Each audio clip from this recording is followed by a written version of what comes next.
When I was 11 years old, I was sexually abused by someone that I thought I could trust.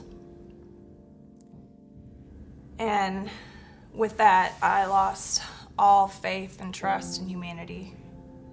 And it set me down a dark path of self-loathing and depression, drugs and alcohol, getting in fights in school and cutting class.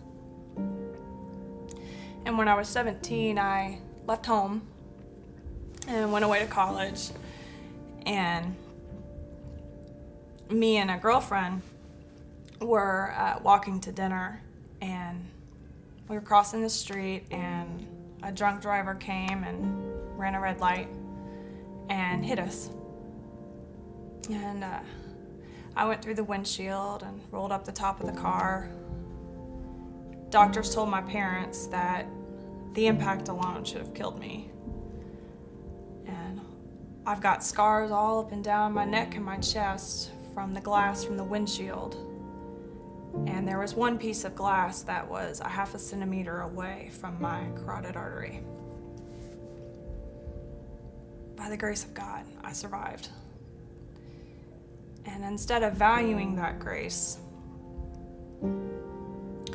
and learning from the mistakes of the woman that hit me, I went back to my life of drinking and partying, going from one abusive relationship to the next. When I was 19, I got pregnant. And I made it up in my head that I was just gonna raise this baby on my own. I kept listening to Satan's voice telling me over and over again that I didn't need to make any lifestyle changes. You know, I had a hard life. Lots of people smoke when they're pregnant. Their babies are fine. So that's what I did.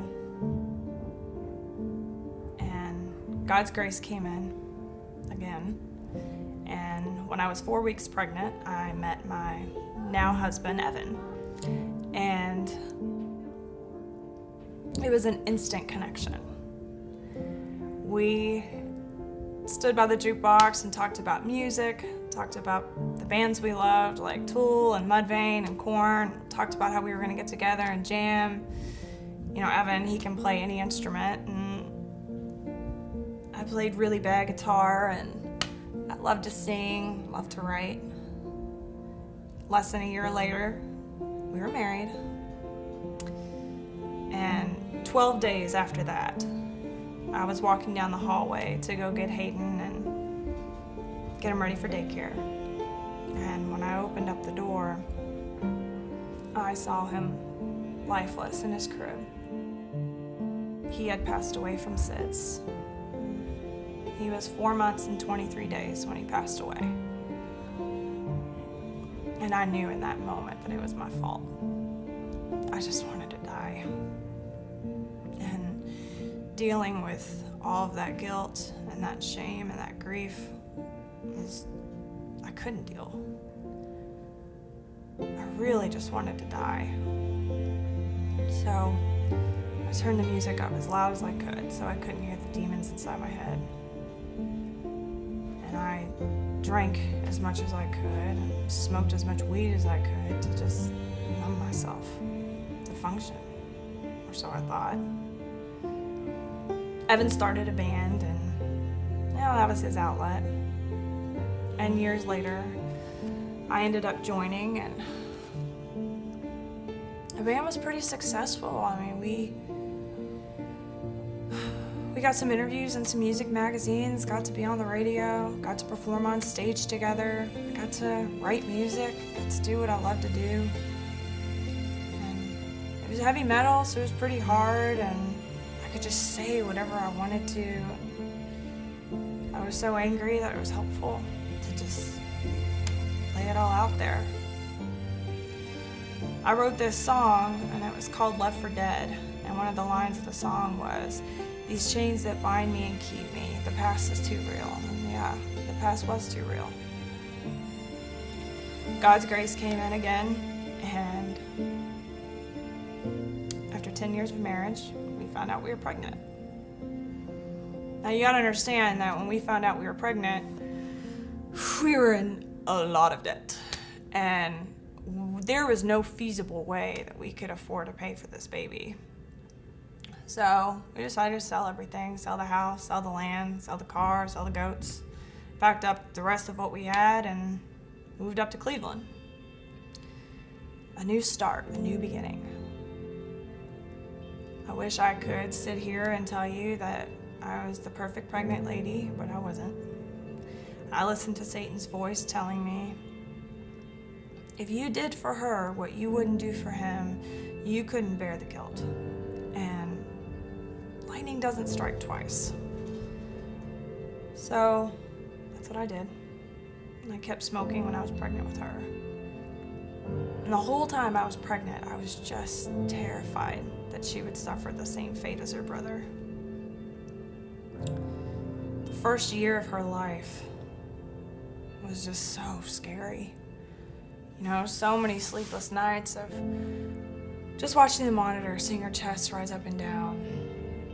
You know, listening to her breathe and any subtle movements. And if there wasn't, you know, I went through all of the terror that I felt when I found Hayden. That was awful.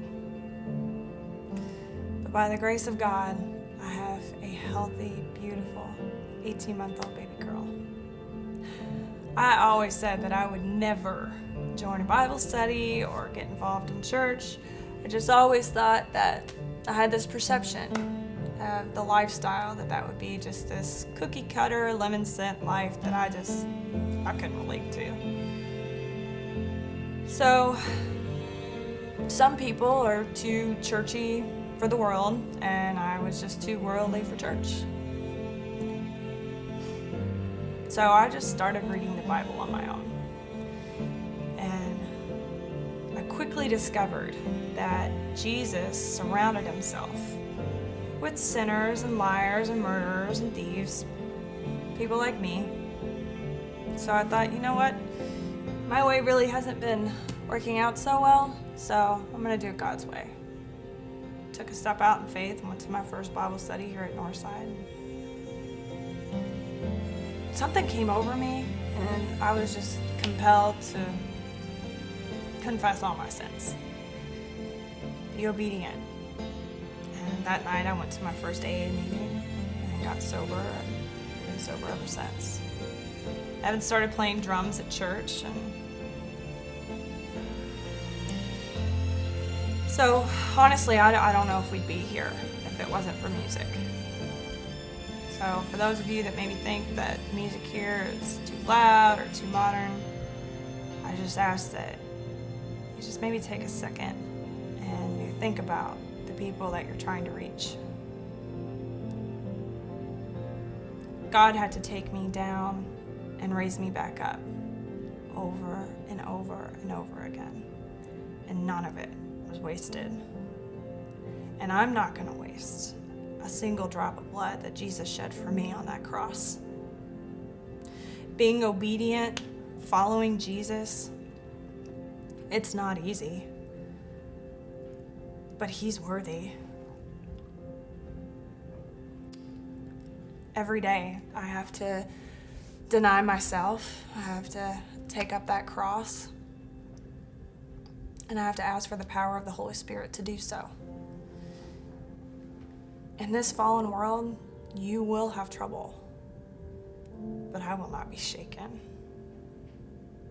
I know my future is secure, and I am completely fulfilled because Jesus Christ is my #1 priority. I have always believed in God, but I never really knew who God was. But I do now.